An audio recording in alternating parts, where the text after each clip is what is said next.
4 months, 9 parts, countless projects, and it is finally time to finish up my living room and entryway makeover. Nope, that didn't work. Or who knows, there might be like a 4th and 5th kitten at some point. You know, nobody knows the future. My sewing machine is about to hate me. Hey guys, what's up and welcome to my channel. I just have one thing to say. We made it. We made it! If you are new to my channel, this is part 9 and the final part to my living room and entryway makeover. Over the last 4 months, I have been tackling this makeover and I have taken this project by project, step by step, and I really took my time with this space. And I think taking my time with this space has really paid off because I was able to tackle projects that really scared me. I was able to tackle projects that weren't even originally on my radar when I got started on this makeover.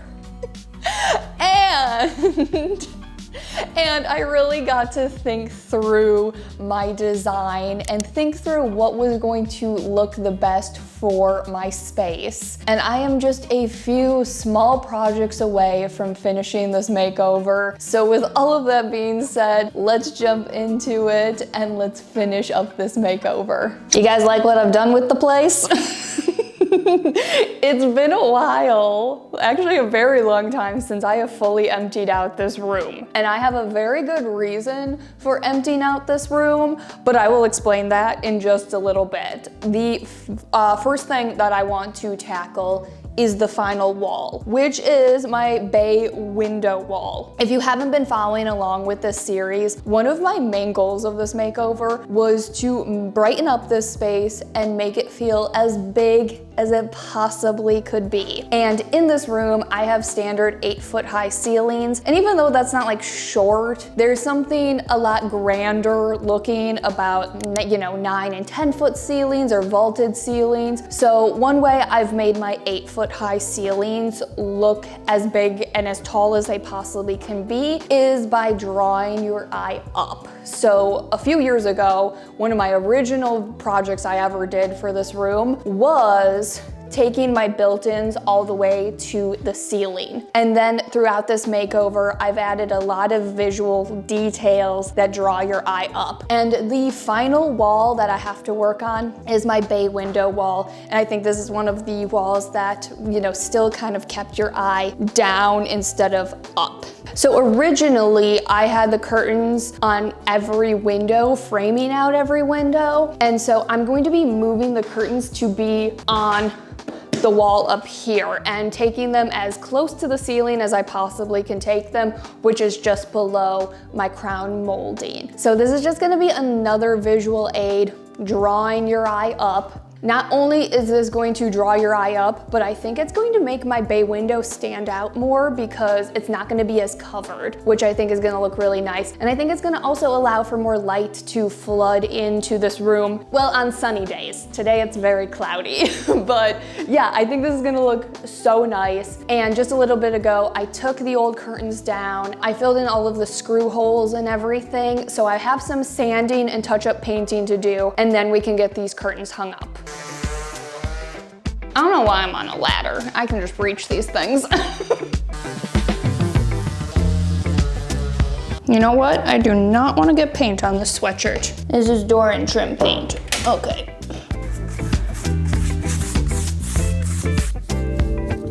Okay, I definitely have some more painting to do, but I kind of need to let the first coat dry. So while I let that dry, I can go ahead and get this curtain rod installed. And this thing is long. I think I needed it to be like 150 something inches. So I think that's gonna look very, very nice. I just need to figure out exactly where I need these brackets to be. Not only am I taking the curtains up, but I need to take the curtains out so that the curtains aren't covering up the windows, but I still need enough room on the walls for what I'm adding to the walls next. So let me figure that out.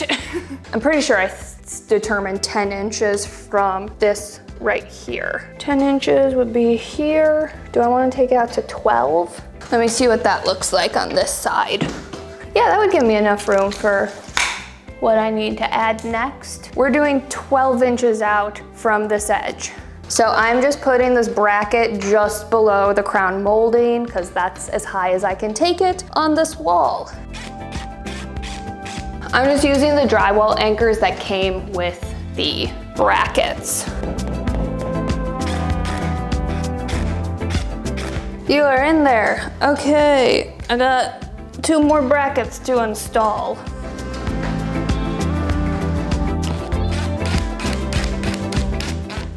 Okay, I have one final bracket I have to install because this curtain rod is so long. I'm gonna need some extra support in the middle. So I have to figure out where the middle is. I'll clip onto there. Nope, that didn't work. You know what, I'll just measure this on the floor. That makes more sense, Miley. Wow, you're so smart. 116 would be 58. Yay! First thing done. Okay, so I just realized that I kind of need to get these curtains hung up because I'm gonna be adding some wall sconces to each side of this window, and I need to figure out where those sconces need to go, but it's kind of hard to determine where I want to put them until these curtains are hung up. So I went ahead and got some pinch pleated curtains. I thought this would give this window like a really nice, classy and clean look. I love pinch pleated curtains. I have gold rings that you can use, or on the back of the curtains there's also some fabric loops. So I'm gonna play around and see what look I like better. So one side I'm gonna use the rings, one side I'm gonna use the loops and see what I like. I do like the rings, I do like the rings. I think I like the rings just for the fact that it seems really easy to open and close. I think I already determined I like the rings better. Yeah, that looks really messy. So I don't have enough rings for all of the curtains, so I just got online really quick and ordered some more. Those will arrive tomorrow, and that's not a big deal. I can still continue to work. Obviously this side looks messier than the other side looks, but I can go ahead and do this next step, which is getting some sconces on the wall. Basically, I just need sconces because, well, one, they are gonna look nice, and two, I need more lighting in here. I typically don't like to use my chandelier a lot because it's like really bright. I like to have like dimmer and moodier lighting, so this room definitely needs some more lighting, which will be added from sconces. So I think because that side looks a lot cleaner and is more of what I'm going for, I'm gonna start with figuring out where I want the sconce to be on that side, and then I'll just repeat the process on this side. Let's do it. I think 21.5 for the middle. That looks nice because there's like a good like 5-inch spacing between the wall sconce and where the curtains end. I feel like 5 feet. If this is right at the middle, yeah, that's nice.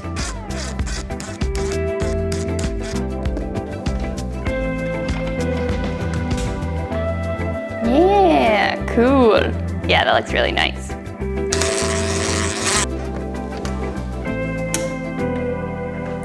Yay! My final wall is complete. Well, just don't pay attention to this side. It'll be complete tomorrow morning when I get more rings. But this looks so nice. It's exactly what I wanted. Draws your eye up. I love the sconces. It's so warm and cozy. So now I guess I can get back to why this room is empty. It's empty for a few reasons. The first reason is because I got a new rug. Yay! So I kind of had to empty everything out to lay out my new rug. I wasn't planning on getting a new rug because I didn't think I would ever find something I liked more than my jute rug. The one thing that I think this room needs is a durable rug. There is a lot of foot traffic through this room, so I think this new rug is still really durable while being just a tiny bit cozier. But the other main reason I emptied this room is because it's dirty. It's been a construction zone for, months now, and I just did my last bit of sanding on the wall and did the painting, so now I can actually clean everything up. I'm not a clean as you go person. I'm just a wait until everything's fully done and then clean up kind of person. So while I clean up, I'm also gonna be doing a lot of touch-up work and touch-up painting. Like I have mentioned several times, I took this project really nice and slow, and because I have taken this project slow, it's also allowed me time to notice little things in the trim or in the painting that needs to get worked on. So it's a lot easier to get all of that worked on with this room being empty. So I'm gonna get to work cleaning, touch-up painting, doing all of that stuff. If there's anything worth noting, I will stop and let you guys know what I'm doing.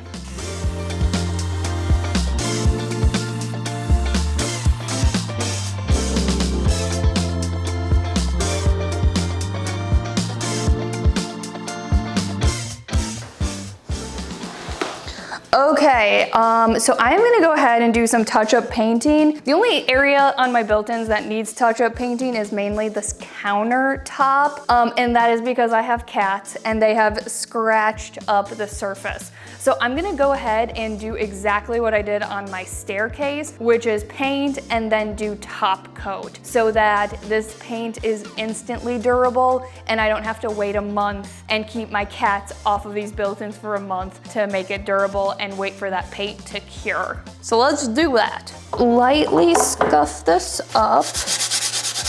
Now I can paint.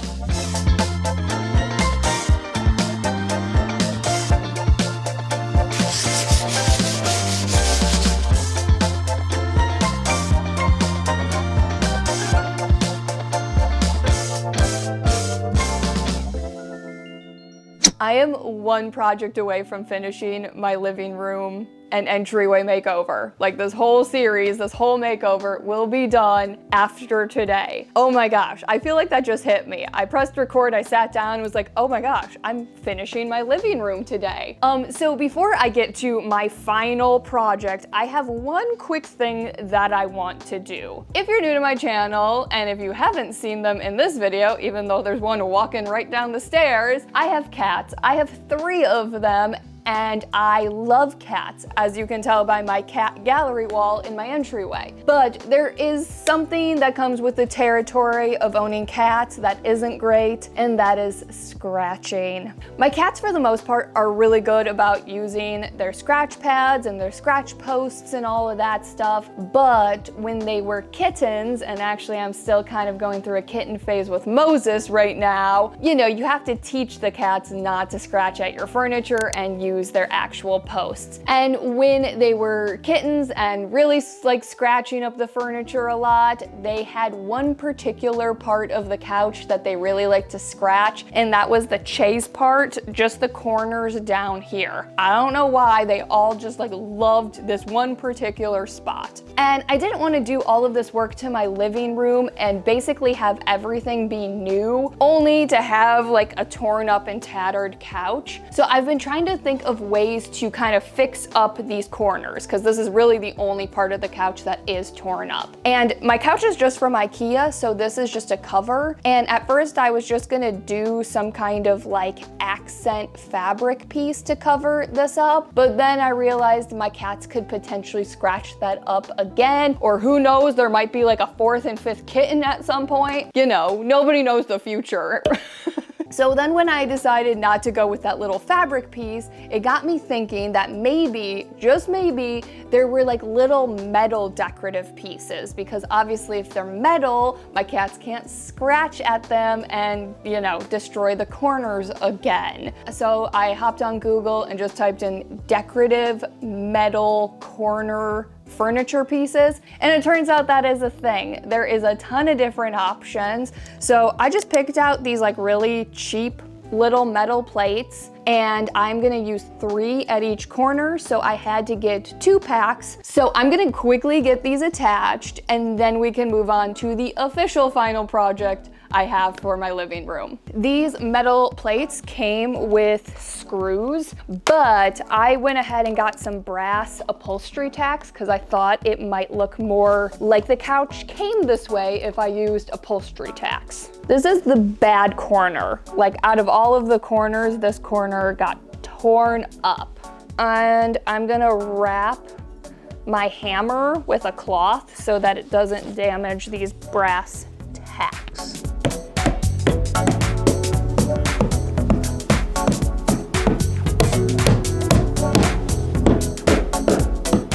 That actually looks really nice. I think that makes the couch look kind of cool. Okay, I'm gonna do the other side.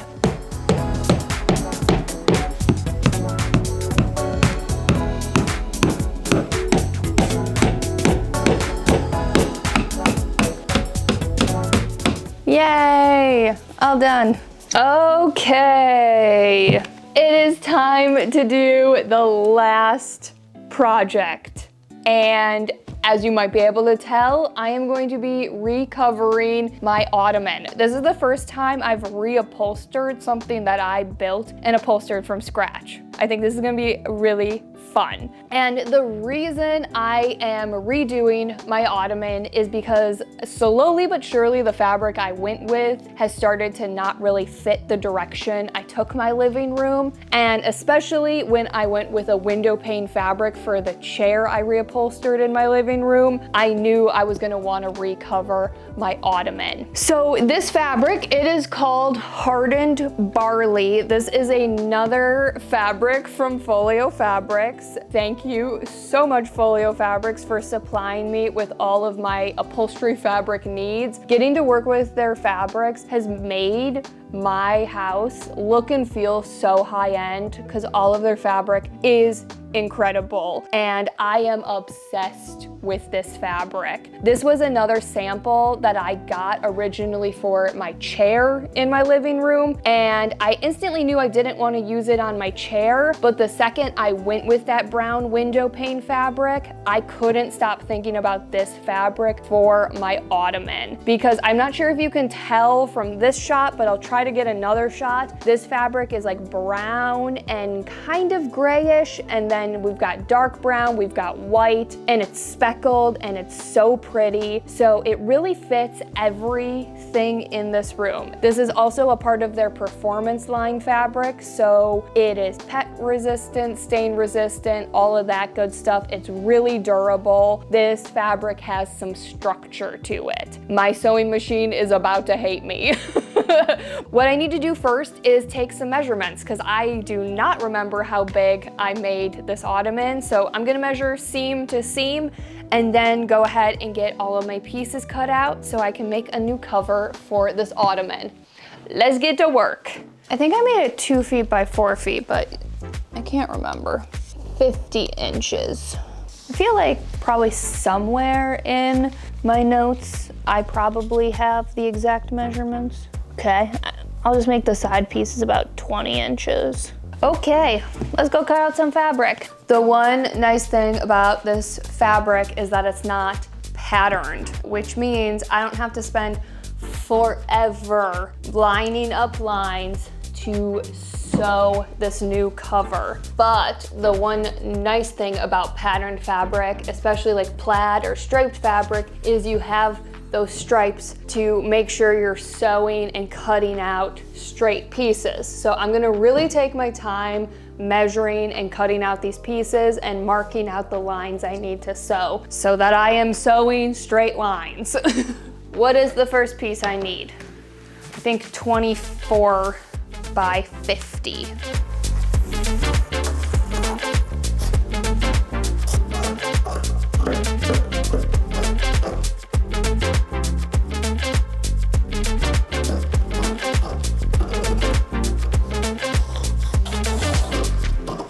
Okay, all of my pieces are cut out. And like I said, when I made my ottoman, this cover is just 8 straight lines. That is it. Very, very easy sewing. So I'm going to first get the sides attached to the top, and then we can go from there.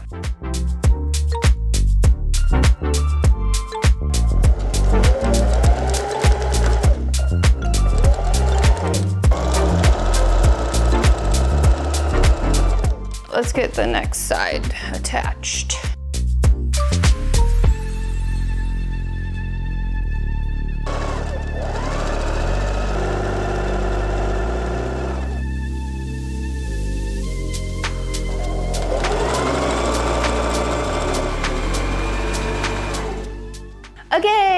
got my sides attached to the top, so it kind of is like a big T.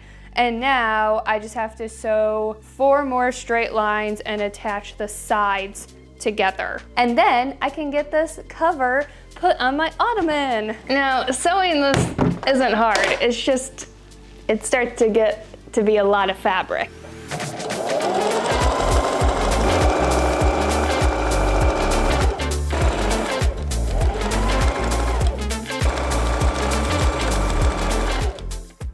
I'm leaving the old fabric on instead of taking it off because I'm hoping that adds more structure. Something that kind of always annoyed me about this ottoman was the top corners, because basically here there's wood, and then the second that wood stops there's foam, and the foam always kind of caved in. So I tried to sew this cover in a way that worked with that shape but also provided more structure to the corners so that hopefully they look a little nicer. So I actually started a little tighter and then eased out as I sewed down the sides.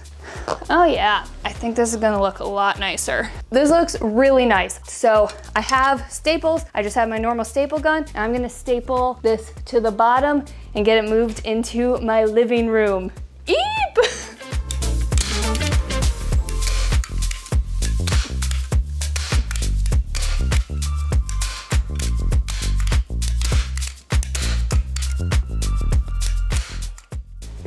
And done.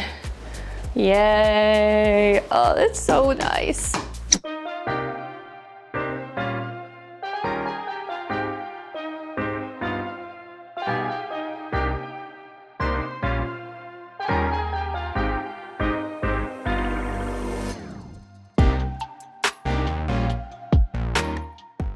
And that is it, guys. Get ready for a long outro. This was a 9-part series. There's a lot to talk about to finish up this makeover. I am so happy to be done. We made it, and I say we because your guys' support throughout this series has been top-notch.